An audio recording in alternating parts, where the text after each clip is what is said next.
Bonjour les amis, bienvenue à Momentum sans frontières. Je suis dans la joie aujourd'hui de vivre une magnifique célébration avec vous. Juste avant de laisser la place à Momentum Louange et de vivre ensemble une magnifique célébration, vous indiquez que le 8 novembre, nous allons avoir une conférence d'hommes. Donc si tu es un homme, tu as la possibilité de venir ici à Momentum sur Bordeaux. Le 8 novembre, nous allons avoir toute une thématique « Il y a plus ». Alors l'invité, il y a le pasteur Jérémy Poulet, connu pour les conférences d'hommes, ses livres sur les hommes, Soyez des hommes, etc. Et ainsi que moi, toute la journée, il va y avoir des panels, messages, bref, ça va être une belle journée. Il va y avoir barbecue, bref, il y aura tout un programme pour tous les hommes, donc soyez présents avec nous. Je vous laisse regarder le teaser et on se retrouve juste après. Un jour, quelqu'un lira ton histoire. Et si elle devait être racontée aux générations futures, ressemblera-t-elle à une vraie aventure ? Dans chaque homme résonne l'appel du courage. Et la question, la voici. Oseras-tu avancer en eau profonde, hors du rivage ? On pense souvent que l'aventure commence ailleurs, dehors. Mais c'est faux. Elle est en toi d'abord. Le courage de dire non. La force de dire oui. La volonté de ne jamais plier quand tout te pousse à renoncer. Pour Dieu. Pour toi, pour ta famille, pour tous ceux qui te sont confiés. Et dans tes choix, dans tes combats, dans tes silences, est-ce qu'on y trouve la trace de Dieu, de ses pas ? Un jour, quelqu'un lira ton histoire, ton fils, tes frères, ton Dieu. Est-ce qu'ils y verront un homme qui restait assis ou un homme qui a conquis ? Lève-toi, sois un homme. Il y a plus à vivre.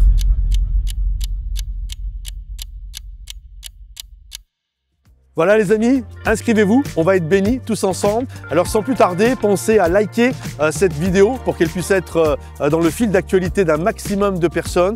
Et je vous laisse avec Momentum Louange pour adorer Dieu et on se retrouve juste après pour le message. Bonjour à tous, bonjour, bienvenue à l'église Momentum. Bienvenue à ceux qui sont là pour là ou les premières fois. Bienvenue à ceux qui sont en ligne, de tes bienvenus. Voici pour le roi des rois, on ensemble.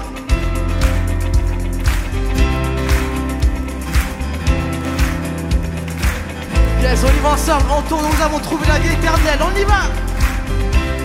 En ton nom nous avons trouvé la vie éternelle. Par ta grâce, tu nous fais connaître ta liberté. Tu as tracé le chemin pour nous, par ton amour, tu es la vie. Je vis dans la lumière de mon sauveur, je danse dans son amour pour toujours. Je chante comme si je marchais sur l'eau. Tu es la vie, tu vis en moi. Alors ça. Sur un ciel gris, ta lumière s'allume.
vis dans la lumière de mon sauveur. Je danse dans son amour pour toujours. Je chante comme si je marchais sur l'eau. Tu es la vie, tu vis en moi. Je donne ma vie pour te suivre, car ton amour seul me suffit. Tu es la vie, tu es la vie, tu vis en moi.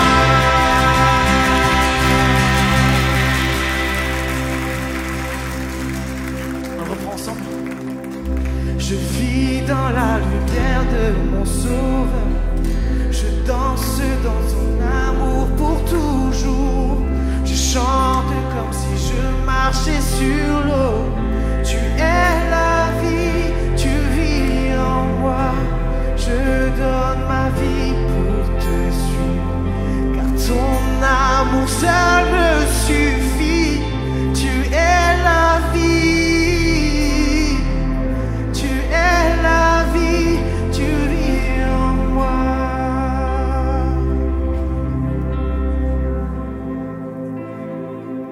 Tu vis en moi.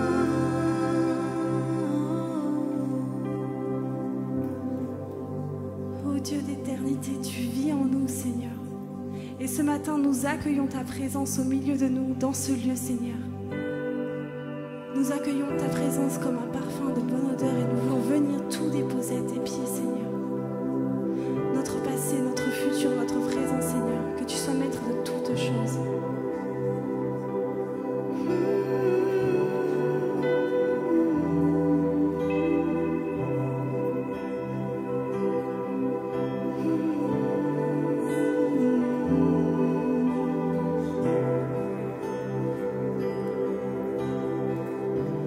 Je ne peux changer le passé.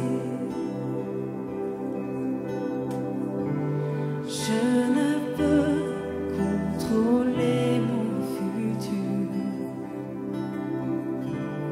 Mais je sais qu'ici maintenant,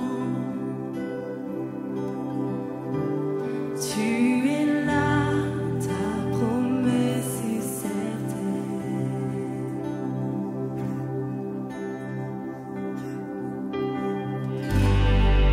Je ne peux rien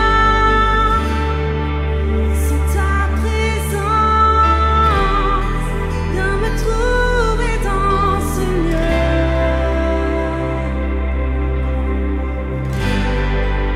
Mon seul besoin,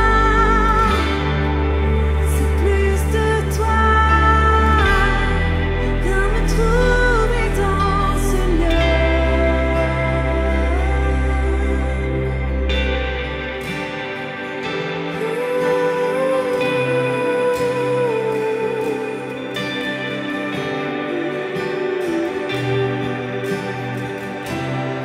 Dis-le quand je marche dans la vallée. Quand je marche dans la vallée, ton amour vient terrasser la peur.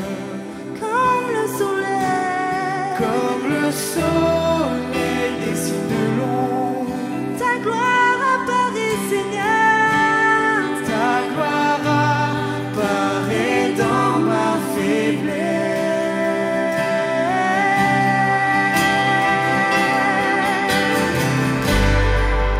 Je ne peux rien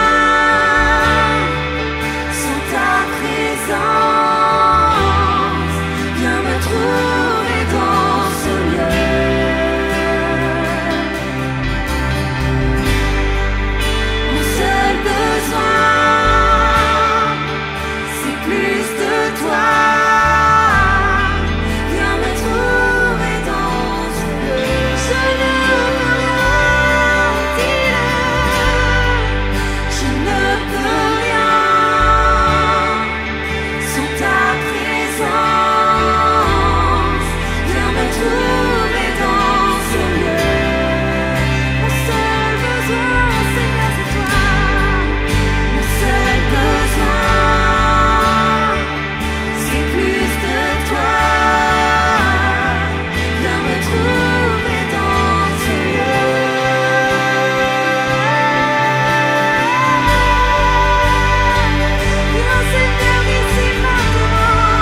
ton Dieu. Mon seul besoin, c'est plus de toi. Viens me trouver dans ce lieu. Je ne peux rien. Je ne peux rien sans ta présence. Viens me trouver dans ce lieu. Mon seul besoin.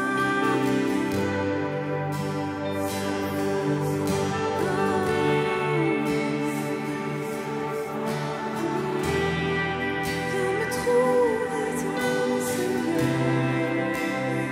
Amen, alléluia, Père. Nous élevons nos voix, Père, vers toi, Roi des rois. Nous élevons nos mains, Seigneur. Que toute la gloire te revienne, toi, Roi des rois.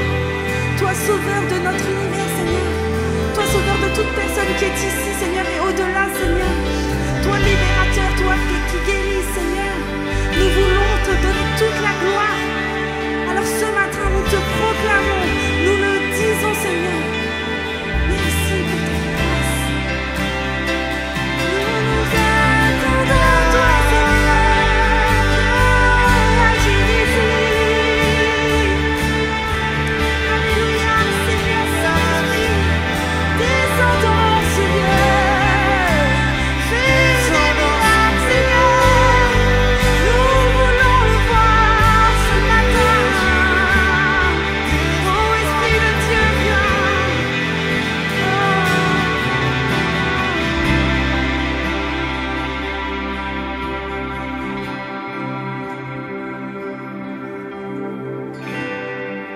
Je ne peux rien sans ta présence. Viens me trouver dans ce lieu.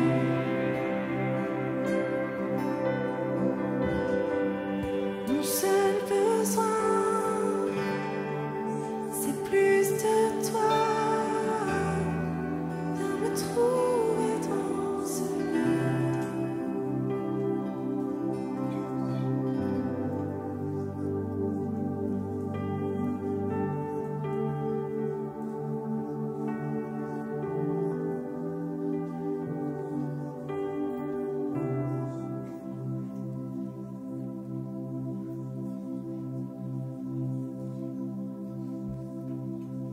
Je m'attends à toi ce matin, Seigneur. Quand l'avenir semble sombre, Seigneur mon Dieu, tu es là. Tu viens briser mes chaînes. Tu me prends par la main. Tu me libères, Jésus.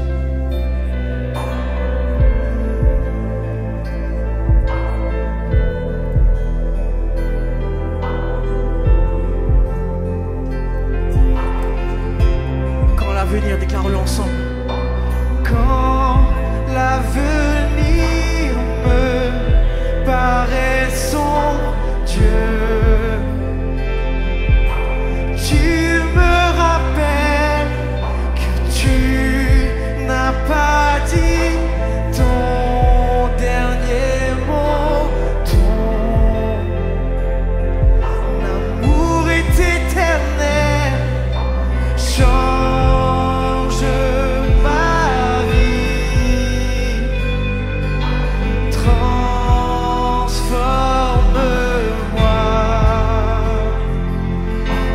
tel que je suis. Je viens à toi. Je m'attends à toi. C'est toi qui me libère.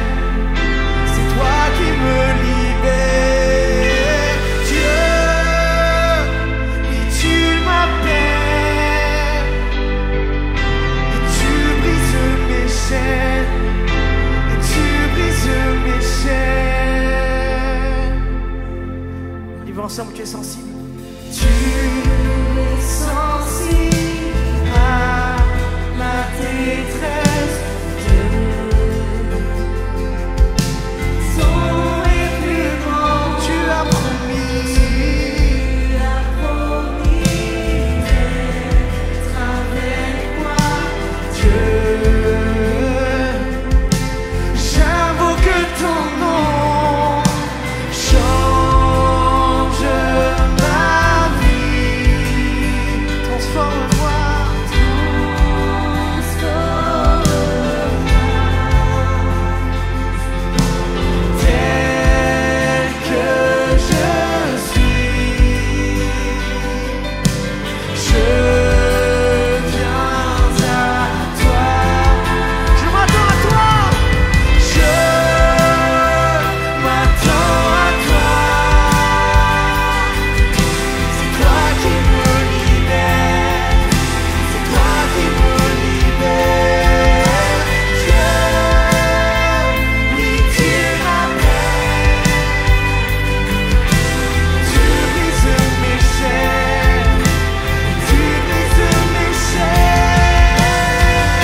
tu me béniras.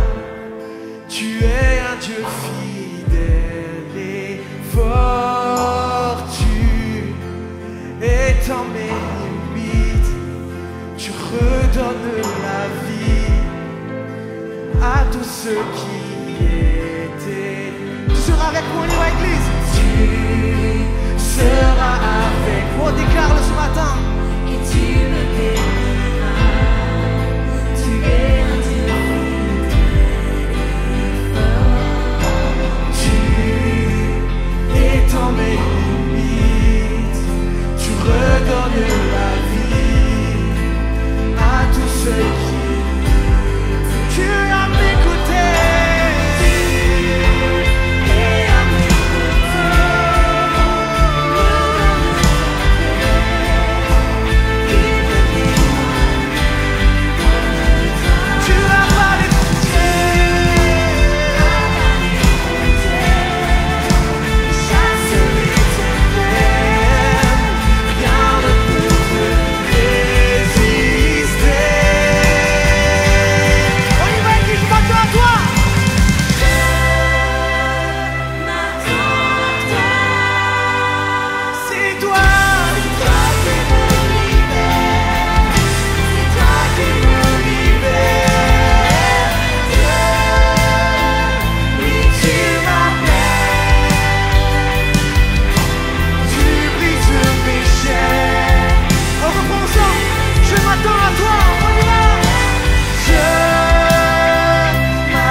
Bonjour à tous et bienvenue à Momentum sans frontières. Je suis dans la joie aujourd'hui de pouvoir partager un message de la parole de Dieu qui, je crois, va vous encourager, va vous inspirer et va vous aider à aller encore plus loin avec Dieu. Merci parce que semaine après semaine, vous êtes avec nous, vous nous suivez, que ce soit à travers les starters, cette petite vidéo inspirante tous les matins, ou à travers les clips musicaux de Momentum Music, ou à travers les célébrations en tout cas. Vraiment, je voulais prendre un instant pour vous remercier. Grâce à vous, on peut diffuser le message de l'Évangile aux quatre coins de la francophonie, et c'est vraiment une grâce et une bénédiction.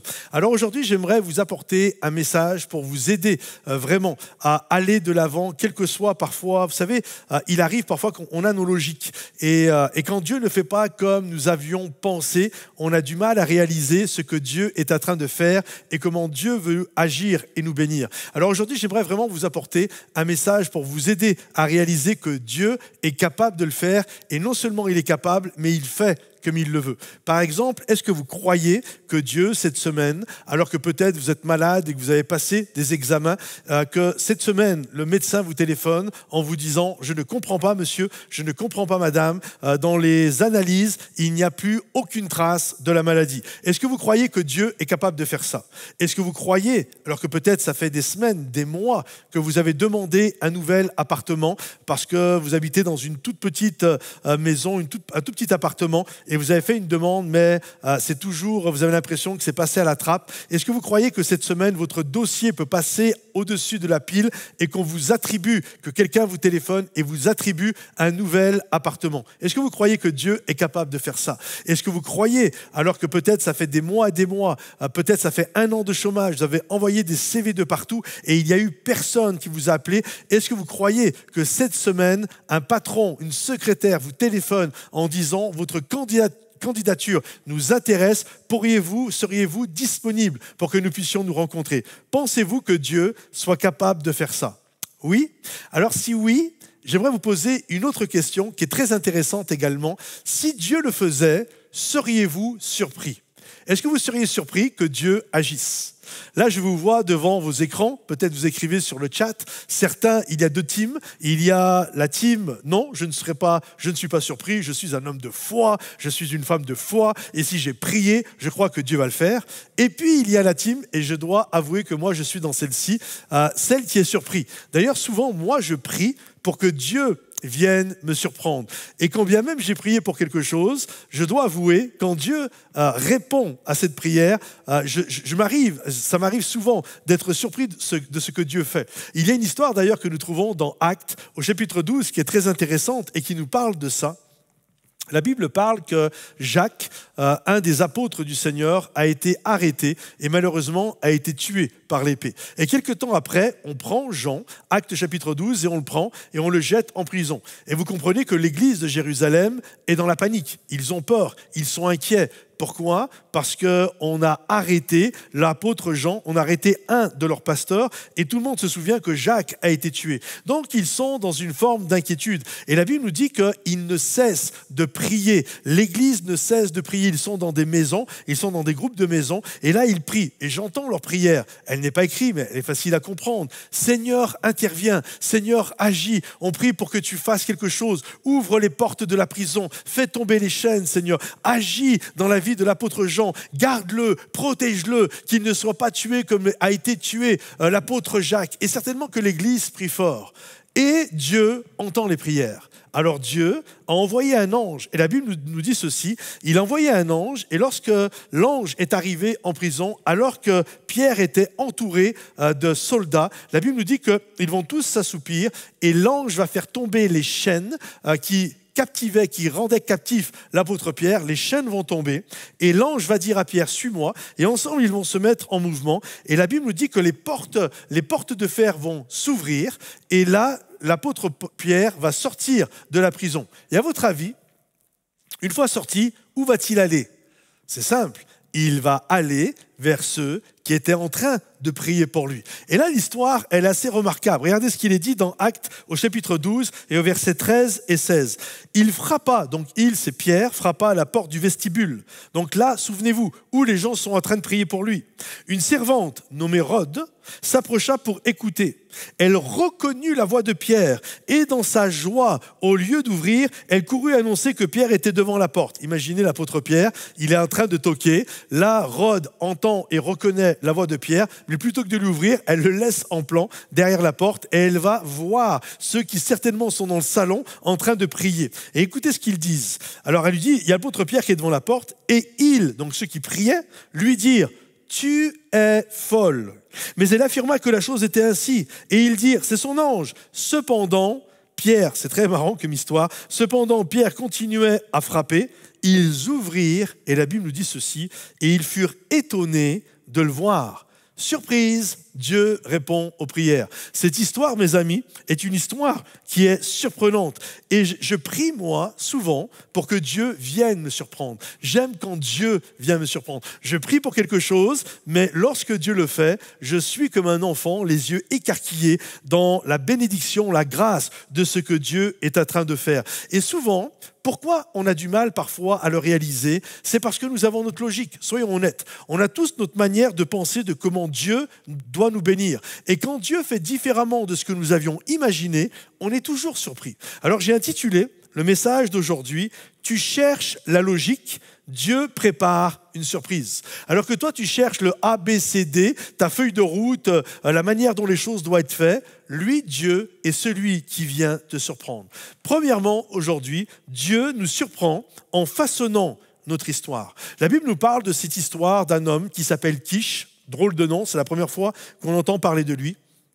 Et on entend parler de lui parce que la Bible nous dit qu'un jour, cet homme se lève et il avait des ânesses. Et on doit comprendre qu'à cette époque-là, les ânesses, c'était quelque chose d'extrêmement important. C'était ton moyen de locomotion. On parle d'une histoire il y a 3000 ans en arrière. C'était ton moyen de locomotion. En plus de ça, c'était également ta petite camionnette pour aller travailler. Donc, quand tu perdais tes ânesses, tu perdais non seulement ton moyen de locomotion, mais tu perdais également ton gagne-pain. Donc, c'était une catastrophe annoncée. Et qui se lève un matin et il n'y a plus les ânesses, il n'y a plus rien. Et là, il est dans la panique. Alors, il va aller voir son fils. Et son fils, c'est la première fois qu'on entend parler de lui. C'est celui qui deviendra le premier roi d'Israël. Il s'appelle Saül. Alors, il va aller voir Saül en lui disant « Saül, les ânesses ont été perdues et il faut que tu te mettes à la recherche. » Alors, Saül va prendre un serviteur avec lui. Et la Bible nous dit que pendant 3 jours, il va aller de gauche et de droite. Il va faire plusieurs contrées. Il va chercher de partout.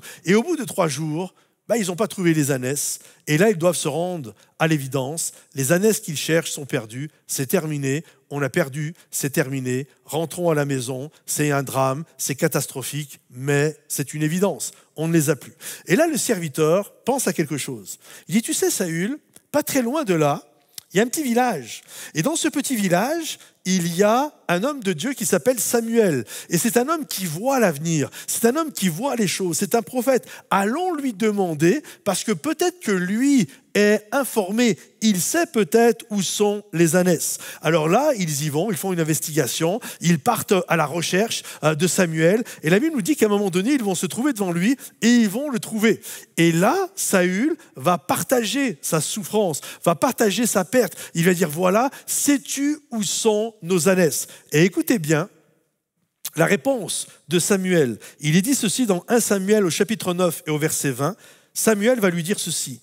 Ne t'inquiète pas de tes ânesses perdues.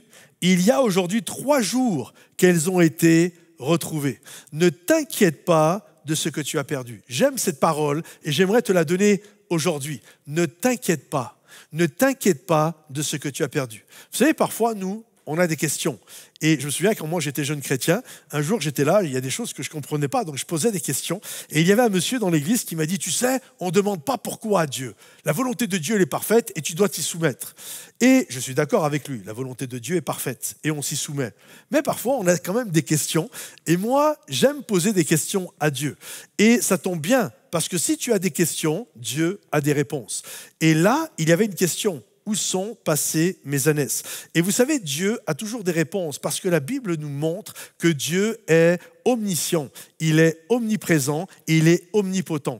Et dans la pensée de cette omniscience, l'omniscience c'est quoi? L'omniscience c'est la capacité de connaître le passé, le présent et les choses à venir. Donc, quand tu as des questions sur ce que tu vis, Dieu a des réponses, littéralement, à te donner. Parfois, nous sommes là et nous ne comprenons pas. Je n'ai pas perdu des ânesses, mais peut-être que tu as perdu un mari. Peut-être tu as perdu une épouse, un enfant. Peut-être tu as perdu vraiment des choses importantes pour toi ou des personnes importantes. Et vous savez, quand on perd, un des synonymes du mot « perdre », c'est la défaite. Et quand je perds, ma marche devient lourde, mon pas devient lourd, c'est compliqué, mes épaules sont en train de se recroqueviller. C'est comme perdre, c'est perdre quelque chose, c'est la défaite. Il y a un état d'esprit de défaite, c'est compliqué. Et j'aimerais te dire, même si aujourd'hui tu as perdu des choses, Dieu te dit, ne t'inquiète pas de ce que tu as perdu. Non pas que Dieu se réjouit de ce que tu as perdu, absolument pas. Si tu as perdu un être cher, absolument pas. Dieu ne se réjouit pas de cela.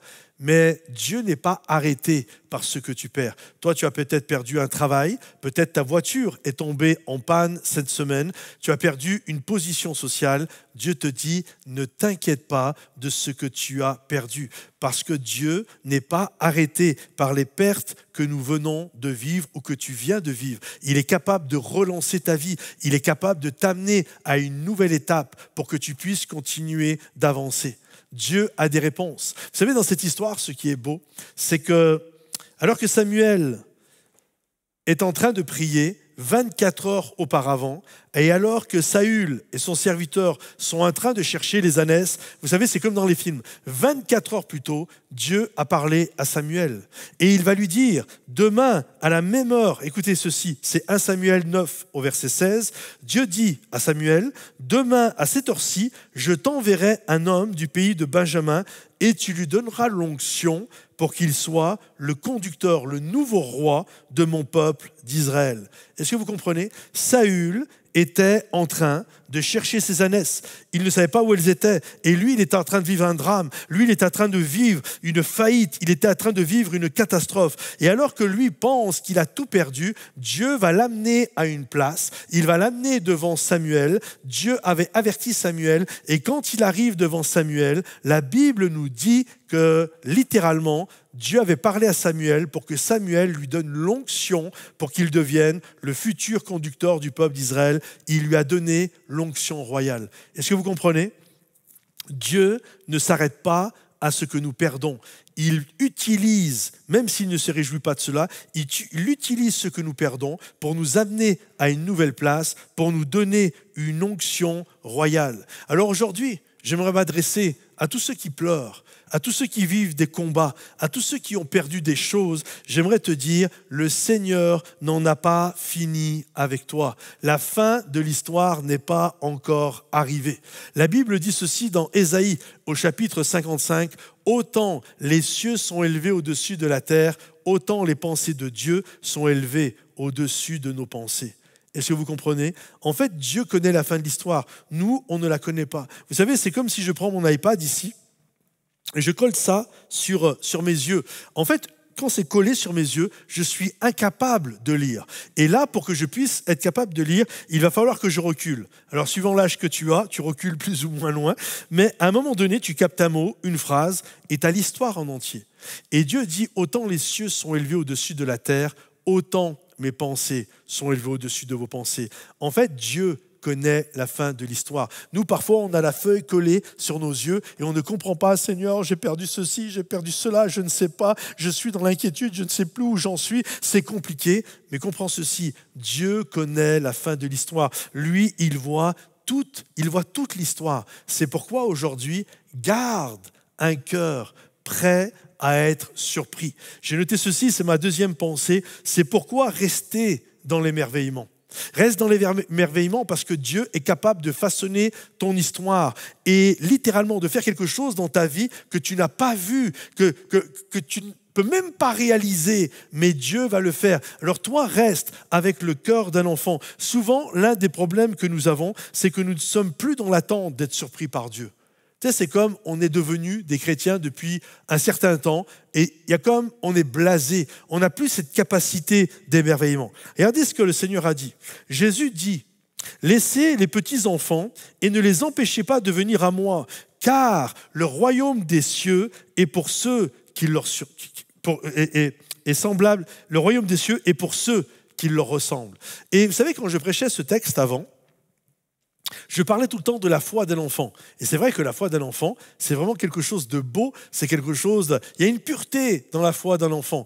Il y avait une sorte de petite échelle là, et admettons mon fils, quand il était petit, je le mettais sur l'échelle et je lui disais, vas-y, saute dans les bras de papa. Mon fils sautait, il me faisait confiance. Il ne se disait pas, bon papa, à la dernière seconde, va faire olé. Non, il sait que je vais le rattraper. Et donc, il y a la pensée dans ce texte de la foi d'un enfant. Mais j'aimerais vous montrer, parce qu'un verset, c'est comme un diamant, il y a plusieurs facettes. Et j'aimerais vous montrer une autre facette de ce passage-là. C'est que je crois que quand Dieu nous demande d'avoir la foi d'un enfant, d'être semblable à des enfants, ce que Dieu désire, c'est que nous puissions être émerveillés comme les enfants. Est-ce que vous avez remarqué que les enfants sont toujours émerveillés? Moi, j'ai une théorie de pourquoi les enfants courent toujours.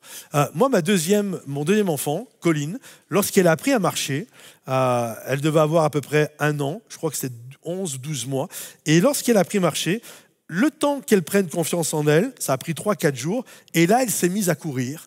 Et pendant les 2 années qui ont suivi, elle n'a jamais arrêté de courir. En fait, elle ne se déplaçait qu'en courant. Le matin, elle se levait, elle allait prendre le petit-déj en courant. Elle finissait le petit-déj, elle allait dans sa chambre en courant, prendre ses jouets. Quand elle avait fini, elle allait en courant. Elle allait jouer avec ses amis dehors. Pourquoi elle ne cessait de courir? Parce que pour elle, tout était une nouvelle expérience. Et c'est ça la beauté de la jeunesse. C'est ça la beauté d'un enfant. Et c'est quelque chose que l'on perd parfois en vieillissant. C'est qu'il y a cette beauté, c'est la beauté des premières fois, la beauté des nouvelles expériences, la beauté de vivre quelque chose. Et c'est comme, on n'a pas de référentiel. Donc c'est juste, waouh, c'est incroyable, tout nous surprend. Puis malheureusement, avec le temps, l'enfant grandit, il devient un adolescent. Et ce qui autrefois le surprenait, maintenant il a la main dans la poche. Et quand tu lui dis, t'as vu, ça c'est génial, il te regarde, il fait, ouais, bof. Et ça, malheureusement, alors il y en a, ça finit à l'adolescence, mais il y en a, soyons honnêtes, ils ont 30 ans, 40 ans, 50 ans, 80 ans, et ils sont toujours pareils. Ouais, bof. Ils restent dans cet état, ils ne sont plus surpris par rien. Moi, ma fille, elle a écrit un livre, un petit bout de petit rien, et toute la pensée des poèmes qu'elle écrit, et elle a un cœur par rapport à ça, elle a développé même tout un blog, la com d'ordinaire, c'est parce qu'elle a cette capacité à toujours voir le beau dans les choses ordinaires. Et je crois qu'il y a une beauté à voir les choses extraordinaires dans des choses totalement ordinaires, de voir la main de Dieu, de voir comment Dieu est en train d'agir. Et Dieu, parfois, veut faire des choses dans notre vie. Il veut nous surprendre, mais on est comme des ados blasés. On est incapable de voir la grâce que Dieu désire nous faire vivre. On est juste là, ouais, bof. Mais est-ce que vous savez que dans les évangiles, Jésus ne cessait de créer la surprise? C'est intéressant, parfois la Bible nous dit que Jésus arriva et les gens étaient surpris de le voir. Alors je ne sais pas comment Jésus arrivait, mais les gens étaient surpris. Ils le voyaient, ils étaient surpris. Et parfois Jésus enseignait et les gens disaient, nous avons entendu des choses étranges. Parce qu'il enseignait de manière différente. Parfois, Jésus guérissait des gens, il accomplissait des miracles et les gens partaient en disant, aujourd'hui, nous avons vu des choses étranges. Et le mot « étrange », dans le grec, c'est « paradoxe ». Et on a vu des choses paradoxales. C'est étrange. Et Jésus faisait des choses étranges. Jésus faisait des choses surprenantes. J'espère que vous êtes d'accord avec moi. Quand vous lisez les évangiles, c'est surprenant ce que Jésus faisait. Exemple, à un moment donné, il va guérir un aveugle en prenant de la terre par terre. Il va cracher dessus, il va coller ça sur les yeux du gars et il va prier. Et l'homme va retrouver la vue. C'est quand même étrange. On est d'accord avec ça? Si vous ne trouvez pas que c'est étrange, venez me voir un jour ici, et puis on ira dehors, je prendrai de la terre, je cracherai dessus, et je vous collerai ça sur le visage. C'est étrange. Dieu faisait des choses étranges. Jésus faisait des choses étranges. Mais il était celui qui surprenait les gens. Les gens recherchaient de la logique. C'est pour ça que pour eux, c'était paradoxal. Ils recherchaient de la logique, alors que Dieu était en train de faire quelque chose de nouveau. Ils recherchaient un schéma de pensée, parce que pour eux, c'est comme ça que Dieu bénit, A, B, C, D, c'est comme ça que moi je vois la bénédiction, mais Jésus faisait de manière différente. Et pour les gens, c'était paradoxal. Est-ce que vous croyez, regardez ce que la Bible dit ceci, car il dit, et la chose arrive, il ordonne, et elle existe. Est-ce que vous croyez que celui qui dit et la chose arrive, qui ordonne et elle existe, psaume 33, verset 9, est-ce que vous croyez que ce Dieu-là soit capable de vous surprendre? Moi, je crois que ce Dieu est capable de nous surprendre. Regardez cette histoire extraordinaire dans la Bible, Élie, qui va parler à un mauvais roi, Akab, et son épouse terrible, Jézabel. La Bible nous dit que le Seigneur va lui dire ensuite, pars de là et va près du torrent de Kérit. J'ai ordonné à des oiseaux de te nourrir et tu pourras te désaltérer de l'eau du torrent. Et là, tous les jours, il peut boire alors que c'est la sécheresse de partout. Lui peut boire. Et tous les jours, il y a un oiseau qui vient, il y a un corbeau qui vient et qui lui apporte de la nourriture, un mac divin. Littéralement, Dieu a inventé le Uber avant que Uber existe. Il lui apporte à manger. Et la chose qui est étrange, là, alors déjà, c'est très étrange que ce soit un corbeau qui lui apporte à manger, un oiseau qui lui apporte un beefsteak. J'imagine que tous ceux qui ne le croyaient pas, peut-être Élie au début qui devait avoir vraiment des problèmes, est-ce que Dieu va faire ça? Je crois que l'oiseau est arrivé dans le ciel et en même temps que le corbeau volait, il disait crois que Dieu est capable de faire, crois que sa grâce va se manifester dans ta vie. et le beefsteak arrivait. Et si on posait la question aux chrétiens que nous sommes, à ton avis, imaginez que le mot corbeau n'était pas écrit, à ton avis, c'est quoi l'oiseau que Dieu a utilisé? Je suis persuadé que la plupart, mes amis, la plupart d'entre nous, si le nom n'était pas écrit, on aurait dit, les bons chrétiens que nous sommes, on aurait dit, Dieu a utilisé une colombe. C'est évident, Dieu utilise des colombes. Et la réalité, Dieu n'a pas utilisé une colombe, il a utilisé un corbeau. Et ce qui est étonnant, c'est que le corbeau, c'est un oiseau de mauvais augure. Le corbeau, c'est un charognard. Est-ce que vous voyez le truc? Dieu a utilisé un oiseau de mauvais augure pour bénir son enfant.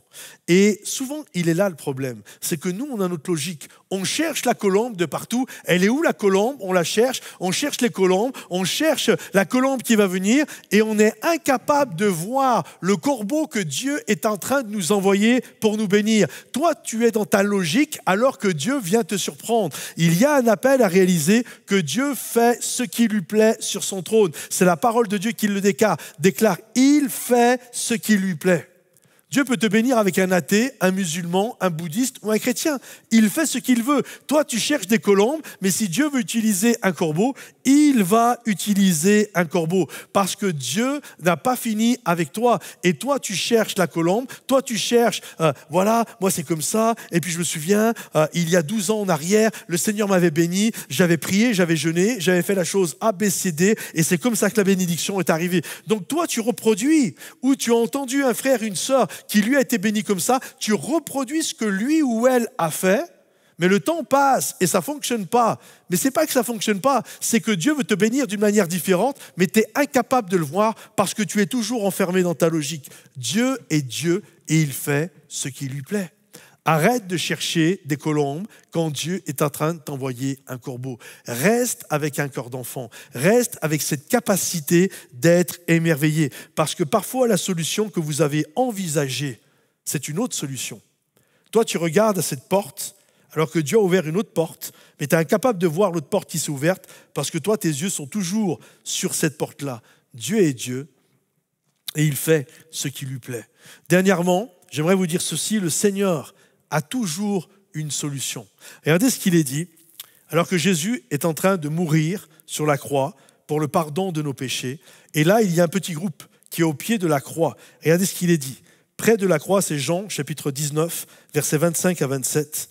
Près de la croix de Jésus se tenait sa mère et la sœur de sa mère, Marie, femme de Clopas, et Marie de Magdala. Jésus, voyant sa mère et auprès d'elle le disciple qu'il aimait, il dit à sa mère, « Femme, voici ton fils. » Puis il dit au disciple, « Voilà ta mère. » Et dès ce moment-là, le disciple l'a pris chez lui. Est-ce que vous comprenez la souffrance qui est en train de se passer au pied de la croix? Il y a Jésus qui est en train de mourir sur la croix. D'ailleurs, il aurait pu leur dire à Jean, qui était le disciple qu'il aimait, et Marie, sa maman, « S'il vous plaît, les amis, je suis en train de régler le problème de l'humanité. Je suis en train de régler le problème de milliards de personnes. Allez pleurer un peu plus loin, et quand j'aurai un peu de temps disponible, revenez vers moi. » Non, Jésus va faire une parenthèse pour s'occuper de ceux qui viennent au pied de la croix. Et je crois qu'aujourd'hui, Dieu est capable de faire une parenthèse pour s'occuper de toi. Toi, tu es là, mais il y a 7 milliards d'habitants, il y a des prières beaucoup plus importantes à exaucer, il y a des gens qui sont dans des souffrances plus que moi. Non, Jésus est capable de faire une parenthèse pour s'occuper de toi, pour s'occuper de ton problème, parce qu'il sait que tu as besoin d'une solution. Et là, si on réfléchit un instant, c'est quoi le problème de cette femme, Marie? Eh bien, Marie, même si elle sait l'appel de Jésus sur sa vie, Marie, ça reste une maman, avec un cœur qui a dû se déchirer de voir son fils sur la croix. Et que certainement, si on avait dit à Marie, « Marie, c'est quoi pour toi la solution ?» La solution, c'est simple, faites-le descendre de la croix. Mon cœur de mère est déchiré de voir mon enfant en train de mourir sur cette croix. Si on avait posé la question à l'apôtre Jean, c'est quoi la solution pour toi? Jean, à ce moment-là, il a 17-18 ans, il est tout jeune homme. Il aurait certainement dit, moi Jésus c'est mon héros, ça fait 3 ans que je suis avec lui, mais je vais encore vivre plus d'histoires avec lui. S'il vous plaît, faites-le descendre de la croix, j'ai encore des aventures à vivre avec lui. Oui, mais voilà, c'était leur désir, c'était leur solution. Mais leur solution n'était pas la solution de Jésus, parce que Jésus devait mourir sur la croix afin que quiconque croit ne périsse pas, mais qu'il ait la vie éternelle, pour que je puisse être sauvé et pour que toi, tu puisses être sauvé. Jésus devait mourir sur la croix. Mais Jésus a quand même une solution, parce que Jésus a toujours une solution. Et souvenez-vous, toi tu regardes cette porte, mais Jésus a une autre porte. Et parfois la solution, c'est celle que nous avions envisagée, et parfois ça n'a rien à voir. Et là, il voit cette mère qui est en train de souffrir parce qu'elle perd un fils. Qu'est-ce que Jésus lui dit? Il lui dit « Femme », et il lui montre l'apôtre Jean, il lui dit « Voici ton fils ». Et il dit à Jean « Voici ta mère ». Comprenez-vous? Cette femme pleurait parce qu'elle perdait un fils. Jésus lui donnait un nouveau fils. Et l'apôtre Jean souffrait parce que son héros est en train de mourir. Qu'est-ce que Jésus va faire? Jésus, littéralement, va donner une maman à cet ado qui est en train de souffrir. Quoi de mieux que le cœur d'une maman pour guérir, consoler, restaurer et relever? J'aimerais t'encourager, j'aimerais vous encourager, mes amis, en vous disant que Jésus a toujours une solution. Et aujourd'hui, vous pouvez vivre une expérience extraordinaire. Dieu peut vous confondre, il peut métamorphoser votre journée et la rendre fantastique. Croyez-vous qu'aujourd'hui, Jésus puisse vous surprendre? Est-ce que vous le croyez? Est-ce que vous croyez que Jésus est capable de venir et de vous envoyer peut-être une colombe, mais peut-être un corbeau? Jésus n'est pas arrêté par ce que vous perdez. Il utilise ce que vous perdez pour vous amener à une nouvelle place, pour vous donner l'onction royale. Mais toi, ce qu'il te demande, c'est de rester avec le cœur d'un enfant, avec cette capacité d'émerveillement et de croire que parfois, Dieu va faire ce que tu pensais, parfois il fera autre chose, parfois il enverra une colombe, parfois il enverra un corbeau, mais Dieu aura toujours une solution pour toi.